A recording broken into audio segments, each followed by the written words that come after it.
The paradox of the infinite chessboard. The power of infinity in ancient India. Imagine a chessboard. A normal chessboard has 64 squares, 8 rows and 8 columns. But what if the chessboard didn't stop there? What if it stretched infinitely in all directions? In ancient Indian mathematics, the concept of infinity wasn't just abstract. It was used to solve real-world problems, and it laid the groundwork for many modern mathematical ideas.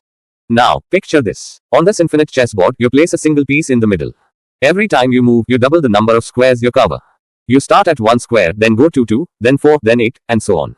You keep doubling the squares. After a few moves, you'd cover a large area. But here's the paradox. No matter how many moves you make, you will never cover the entire chessboard. Why? Because the chessboard is infinite. In the Indian mathematical tradition, particularly in Vedic mathematics, the concept of infinity was understood in a way that's almost identical to how we view geometric series today. Indian scholars use this idea to explain infinite sequences, and it forms the foundation of calculus. Let me explain. The paradox comes from the idea of infinite sums, an infinite number of steps that never quite finish. Let's say the chessboard stretches infinitely, and you double your steps each time. Mathematically, this is like an infinite geometric series, where each term gets smaller, but the total number of terms never ends. But here's the twist. Even though you have an infinite number of steps, the total distance you travel could still be finite. This is an ancient paradox that comes from the Indian understanding of infinity. They were aware that by adding an infinite number of terms, the sum could still be finite. This understanding was far ahead of its time. In the case of the chessboard, if you double the number of squares each time, you get closer and closer to covering the entire chessboard. However, since the chessboard is infinite, no matter how many moves you make, you'll never completely cover it. But interestingly, infinite moves can still sum up to a finite total.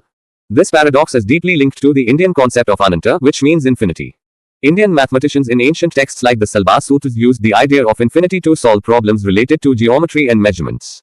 Their methods foreshadowed many modern concepts in calculus. The paradox shows us that infinity is not just a theoretical idea, but a practical concept embedded in our understanding of space, time, and numbers. Now, how does this paradox apply to real life? Think about fractal geometry, a field that studies patterns repeating at every scale.